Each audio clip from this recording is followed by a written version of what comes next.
बेटों, कुरैशी बिरादरी से ताल्लुक़ रखने वाले दोस्तों, शेखुल कुरैश से तमाम तंजीमों के लोगों को इंतहाई प्यार, मोहब्बत, खुलूस के साथ सबसे पहले मेरा सलाम, अस्सलाम वालेकुम व रहमतुल्लाहि व बरकातहू।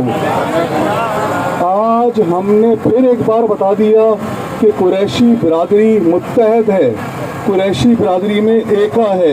अस्सलाम वालेकुम, मैं हूं दानियल पिस्ताई और आप देख रहे हैं suninternational.tv। आज हमारे साथ मेहमान खुसूसी हैं रिफत सलीम कुरैशी साहब। मैं क्या उनकी चीज़ें बयां करूं, छोटा मुंह बड़ी बात होगी।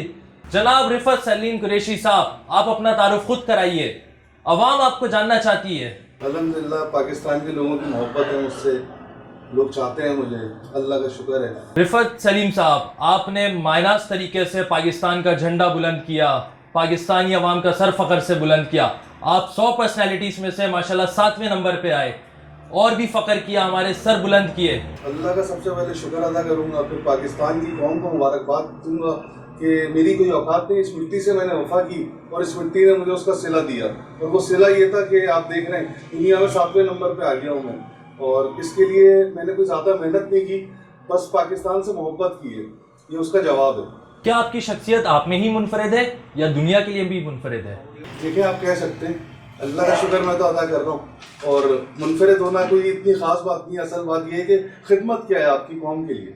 जी रिफत साहब, दुनिया में काफ़ी पर्सनैलिटीज़ आई, चली गई, बड़ी बड़ी शख्सियात आई, लेकिन इंसान अपने काम से ही पहचाना जाता है।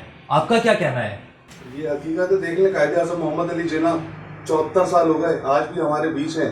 अल्लामा इकबाल, लियाकत अली खान, ईदी साहब, ये वो लोग हैं जिन्होंने पाकिस्तान के लिए ऐसा किया कि आज क्या वो दुनिया रहती दुनिया तक जिंदा रहेंगे।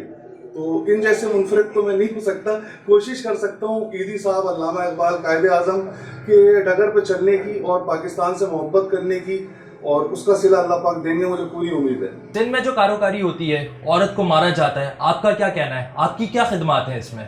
देखिए, वहाँ पे जो है एक सिस्टम है, इनका जागीरदारों का, वडेरों का एक निज़ाम है सिंध के अंदर जो चलता हुआ आ रहा है 73 सालों से, और उसको कोशिश 10 दफ़ा की गई कि जो है उस निज़ाम को तोड़ा जाए, मगर तोड़ नहीं पाते, क्योंकि वो लोग अपने सिस्टम के अंदर किसी को आने नहीं देते। और उसके अंदर सिस्टम में जाना ऐसा है कि जैसे आप डाकुओं से मुकाबला कर रहे हो ना इंटीरियर के, और जब अभी मुकाबला हुआ तो आपने देखा होगा राजस्थान में क्या हाल हुआ था, तो राजस्थान वाले डाकुओं वाला हशर हो जाएगा हमारा भी ना। तो इसके लिए यह है कि कारोबारी निज़ाम को ख़त्म करना है, इसके लिए लॉ एनफोर्समेंट एजेंसीज़ को आगे आना पड़ेगा और उनको किरदार अदा करना पड़ेगा। हम उनके शाना बशाना उनके साथ चल सकते हैं, हम कलम वाले लोग हैं, असले वाले लोग नहीं, असले वालों को सपोर्ट कर सकते हैं। हम एजेंसी से अपील कर सकते हैं और चीफ जस्टिस साहब से अपील कर सकते हैं कि सुमोटो एक्शन ले वो इस बारे में, मगर पता नहीं क्यों 73 सालों से हमारी अदलिया भी खामोश बैठी हुई है, कारोबारी के खिलाफ कोई एक्शन नहीं लेती। तो आपने बहुत अच्छा सवाल किया है, ये आपके चैनल की तवज्जुह से मैं चीफ जस्टिस ऑफ पाकिस्तान से अपील करूंगा कि खुदारा सुमोटो एक्शन लें, ये कारोबारी निज़ाम ख़त्म करना है, वडेरशाही जागीरदारों निज़ाम को आपने ख़त्म करना है। ये ख़त्म होगा तो सिंध का बेटा जो है, जो सिंधी बेटा है, वो आगे आएगा, जिसको आगे नहीं आने देते ये वडेरे। रिफत साहब, मेरा आपसे एक चुपता हुआ सवाल है। एक बाप अपनी बेटी की शादी पैसा जोड़ जोड़ के करता है, इसी तरह एक लड़का पैसा जोड़ जोड़ के शादी करता है, फिर इतना खुला का रेशो क्यों आ रहा है? मेरा मकसद है पाकिस्तान में दिन ब दिन ये रेशो बढ़ता जा रहा है, इसकी वजह क्या है? देखिए, जैसा ये है, मियाँ बीवी का सिस्टम शुरू में सही चलता है और चल रहा होता है, मगर क्या होता है, इनके घर गृहस्थी को ख़राब करने के लिए जो है वो घर की बड़ी औरतें आ जाती हैं, जैसे लड़की की माँ है, लड़की की माँ है, वालिद है, ये आ जाते हैं बीच में। और हमारे यहाँ एक सिस्टम है, सास भी कभी बहू है, तो वो ख़त्म नहीं होके दे रहा। असल में स्टार प्लस बंद ही नहीं करके दे रहे ना। तो ये मसला है सबसे बड़ा कि लड़की की माँ आएगी, वो लड़की को चढ़ाएगी कि यार तेरा शौहर ये नहीं कर रहा, वो नहीं कर रहा, दूसरे के घर को देख के उसके घर को आग लगाने को तैयार हो जाएगी। वहाँ उनका मुंह बन जाएगा, वो काम से बेचारे थके मारे आ रहे हैं, नया झगड़ा घर पे खड़ा हुआ है, तो कौन कितने दिन बर्दाश्त करेगा? फिर वो उनको चढ़ा रही है, लड़के को उनकी वालदा, अब वो लड़का भी जोश में आ रहा है। तो इस तरह घर वाले खुद ही फूट डाल के रिश्तों को तोड़ते हैं। तो मैं आपके चैनल की तवज्जुह से ये अपील करूंगा कि खुदारा घरों को जोड़ें। दो खानदान आपस में मिलते हैं, सिर्फ दो हस्बैंड वाइफ नहीं मिलते, दो खानदान मिलते हैं, तो इन खानदानों को मिलने दें, क्योंकि ये दूर तक जाएंगे। और हमारी जो तहकीक है नहीं, उसके मुताबिक पाकिस्तान में बहुत ज़्यादा रेशो बढ़ गया तलाक और खुला का। आपके चैनल की तवज्जुह से मैं बड़े बुजुर्गों से अपील करूंगा कि खुदारा घरों को जोड़ें, तोड़ें ना। पाकिस्तान के जो मुस्तकबिल हैं वो हमारे बच्चे हैं, इनके वालिदैन के खुला के बाद इनका मुस्तकबिल क्या है? मैं आपसे यही तो कह रहा था, देखें कि दो खानदानों का मिलाप होता है, ये सिर्फ हस्बैंड वाइफ का मिलाप नहीं होता। तो ये जो बच्चे हैं हमारे, इनको तो हम पहले ही डिस्टर्ब कर देते हैं, इनके जहन को ख़राब कर देते हैं। ये वो बच्चे हैं 70% जो माशरे के अंदर ख़राब निकलते हैं, मंशियात पे लगते हैं, दहशतगर्दी में लगते हैं, छिनताइयाँ करते हैं। अच्छे अच्छे घर के लड़के आप देख लें मोबाइल छीन रहे हैं इस टाइम पे, पुलिस वाले क्या कर रहे हैं। तो इस तरह के बच्चे जो हैं वो ये निकलते हैं। तो मैं फिर अपील करूंगा आपके चैनल के तवज्जुह से कि दो घरों को बनाए, बिगाड़े नहीं। ये दो घर जो हैं इनसे पूरा माशरा चल रहा है। वो लड़का, वो लड़की जो आपका बच्चा है, बच्ची जिसके लिए आप उसको अदालत दिखा रहे इतनी सी उम्र में, उसको सब मुश्किल के सवालात में डाल देते हैं, वो माँ की तरफ जाता है। ज़्यादातर रुझान ये देखा गया माँ के साथ जाता है बच्चा, मगर उसको बाप नहीं मिलता। और बाप इन माशरे के अंदर एक इम्पोर्टेंट किरदार है बाप का। तो बाप के बगैर कैसे औलाद चलेगी? बाप ज़रूरी है बहुत। मैं अदलिया से भी अपील करूंगा कि कानून 73 सालों से एक ही कानून चल रहा है, कानून को थोड़ा सा बदले। जी रिफत साहब, हमारे चारों तरफ करप्शन, बिल्डर माफिया, मंशियात, पुलिस रिश्वत सतानी, आला ओहदेदारान, मेरा मतलब आला तरह के सियासतदान, जो कुछ हो रहा है इनके खिलाफ कभी आप खड़े हुए हैं या फिर होंगे? अल्हम्दुलिल्लाह, अल्लाह का शुक्र है, इनके खिलाफ खड़े हुए हैं और खड़े रहेंगे।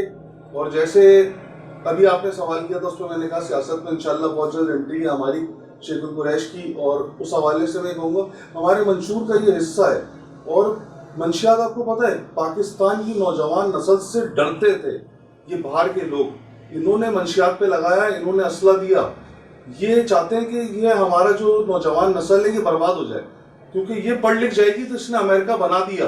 तो पाकिस्तान के होते हुए इन्होंने अमेरिका बना दिया, तो पाकिस्तान नहीं बनाएंगे।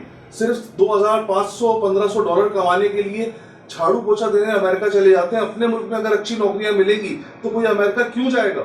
इसके लिए गवर्नमेंट ने आगे आना है, गवर्नमेंट ने काम करना है। हम तो साथ खड़े नहीं ह्यूमन राइट्स वाले, गवर्नमेंट को इसके ऊपर इकदाम उठाने, उनके इकदाम से मुल्क के अंदर नौकरी का रेशो बढ़ेगा, तो ये सब रेशो कम होंगे।